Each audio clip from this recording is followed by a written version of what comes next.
In 2014, inside a hotel room in Guangzhou, a young woman met a gruesome fate. After checking in, she vanished without a trace. Hours later, inside the very same hotel, staff stumbled upon something straight out of a nightmare. His severed head, her mutilated body, dismembered into pieces, stuffed into yellow plastic bags, and discarded throughout the building. But the horror didn't end there. The killer took her shin bones and head, walked into a crowded wet market, and threw them among the piles of butchered meat. Had it not been discovered in time, someone might have unknowingly brought them home, mistaking them for pork. As police launched their investigation, they uncovered something even more chilling. The man who brutally dismembered this woman was the same person who, just a year prior, had run over and killed her husband. A horrifying coincidence? Or was there something far more sinister lurking beneath the surface? Because behind these two seemingly separate deaths lay a dark and tangled truth. On May 3, 2014, around noon, a housekeeping staff member at a 4-star hotel in Guangzhou began her routine cleaning rounds. Room 316 had just been vacated. At first glance, everything seemed immaculate, as if the guests had gone out of their way to tie it up before leaving. Today's workloads just got easier, she thought. But inside the bathroom, the scene was completely different. The floor was flooded, the water nearly lapping over her shoes.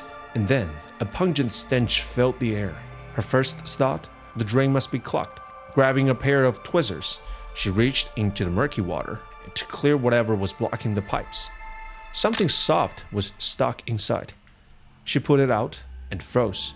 It was a clump of thick, yellowish fat, greasy, rotten, like decayed chicken fat. But something felt off. It wasn't chicken fat.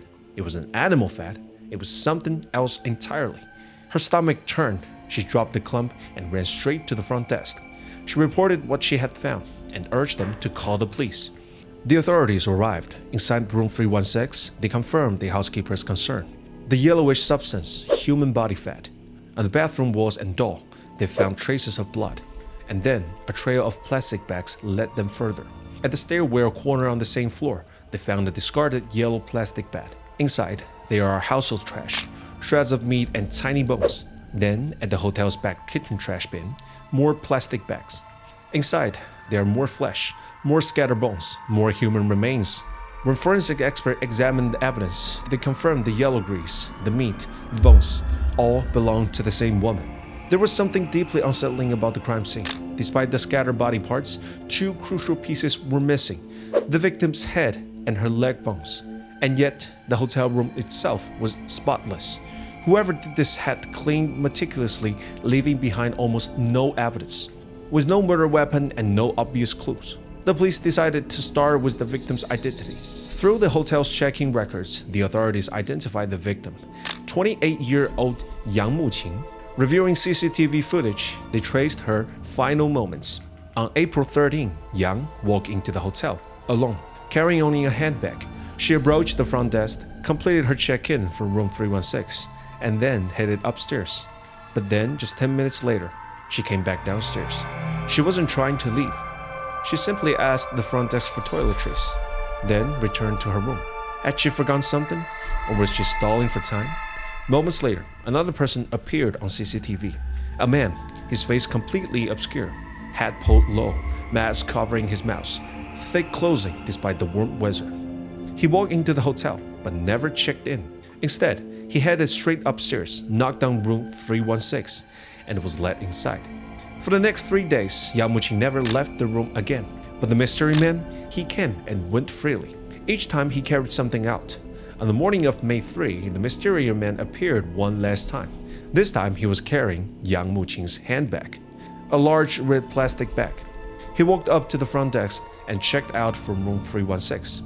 Then, he disappeared. Piecing together everything they had, the investigators spilled the first working theory. Yang Muqing wasn't surprised by the man's arrival, so let him in willingly. This meant they knew each other. The motive wasn't robbery. None of her money was missing. Her valuables remained untouched.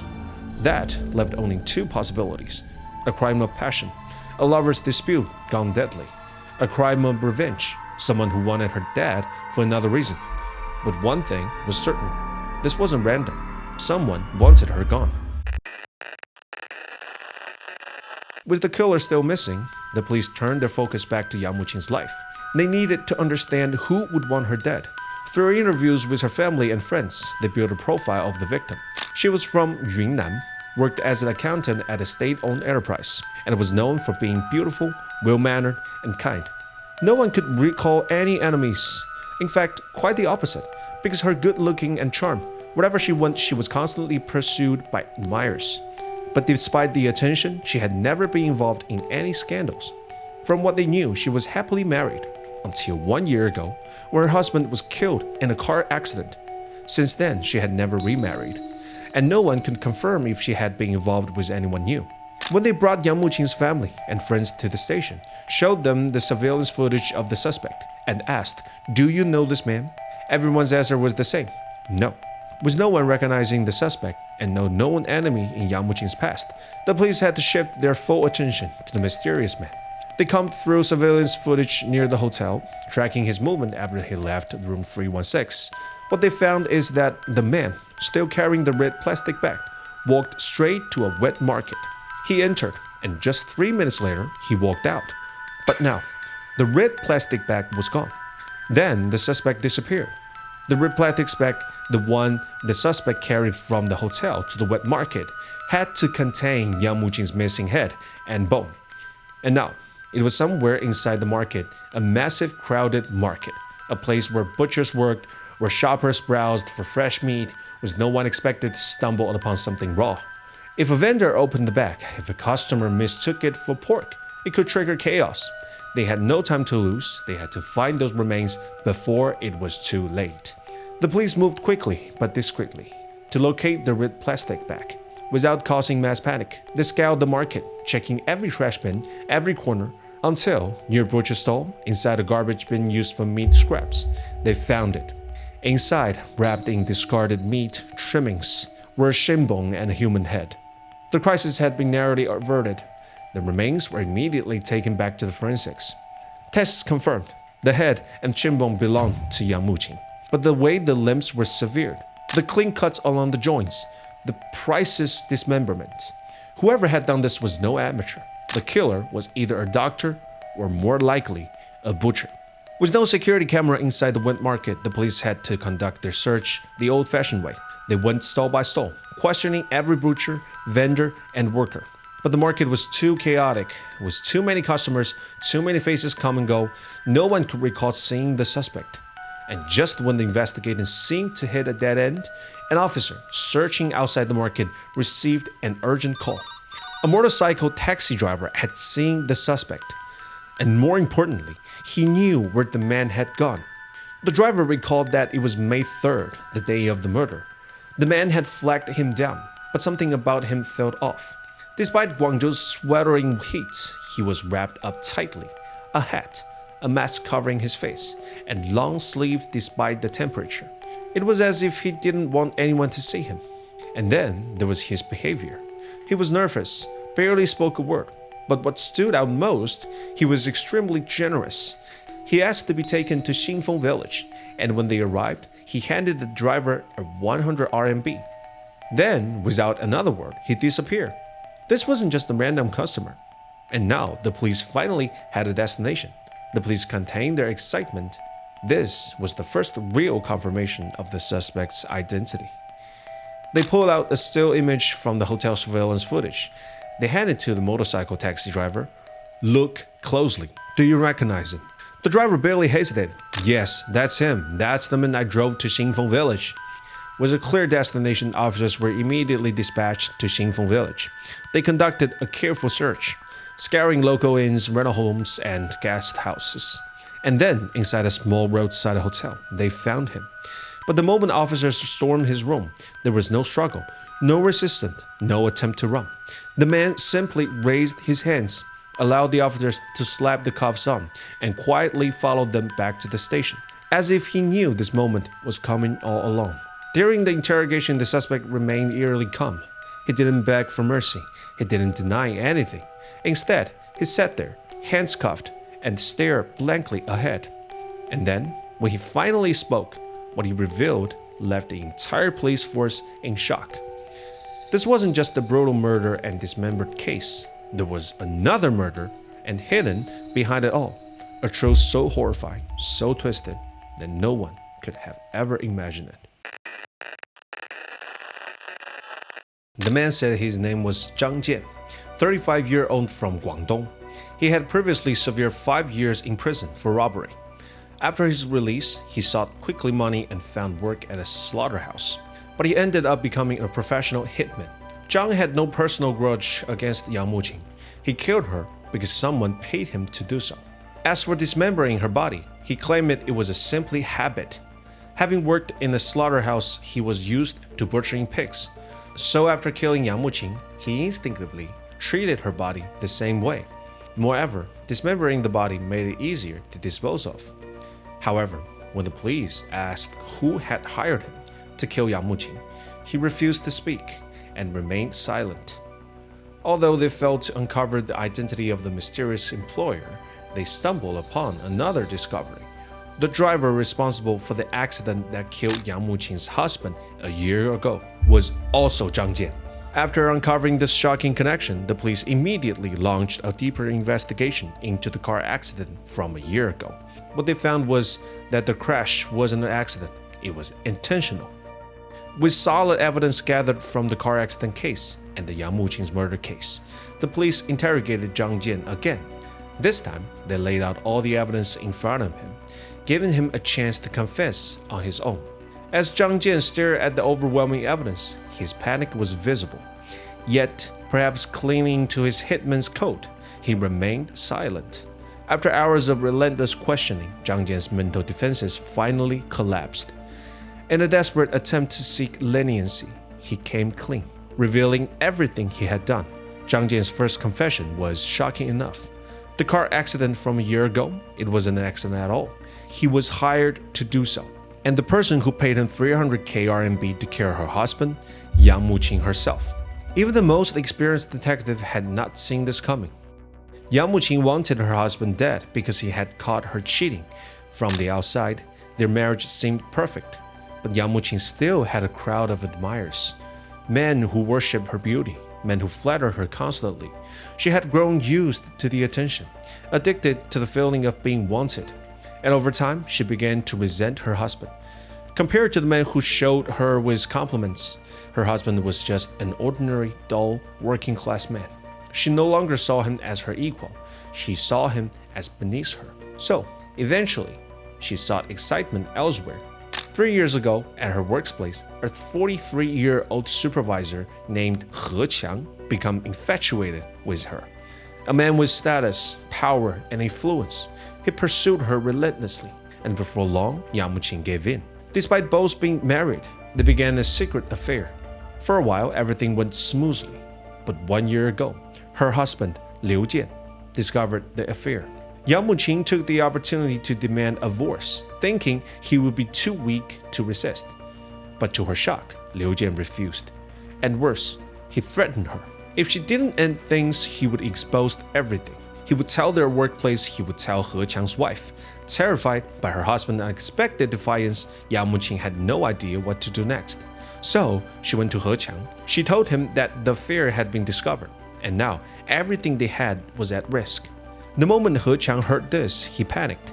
Because He wasn't just any man, he was a public official. If his affair with Yang Muqing became public, he would lose his job. His entire career would be destroyed. His marriage would be over. He had too much to lose. So, he made a cold, calculated decision. Liu Jian had to die. He gave 300k RMB to Yang Muqing. Find someone to take care of this. And Yang Muqing knew exactly who to call. Zhang Jian, a man willing to kill for money. She approached Zhang, told him exactly what needed to be done. It had to look like an accident. It had to be clean, untraceable. Zhang Jian took the money and followed through. One day, as Liu Jian was crossing the street, he hit the gas. A split second. Boom. The perfect accidental car crash. With Yang Muqing as the grieving widow, no one suspected a thing. Since she never pursued charges, Zhang Jian served only a short sentence. The irony was that the man who had advised Yang Muqing to kill her husband, the man who had given her 300k RMB to hire Zhang Jian, was the same man who later paid Zhang Jian to kill her. After Liu Jian's death, Yang Muqing and He Qiang no longer had to hide. They became even bolder, reckless in their affair, frequently sneaking off together. But after a while, Yang Muqing grew restless. She had sacrificed too much. She had killed her own husband for this man. And yet, He Qiang still refused to divorce his wife. She had waited long enough, and now she wanted more. She demanded marriage. She told He Qiang, "I didn't risk everything just to be a mistress forever. Divorce your wife, or I will make sure we both go down together."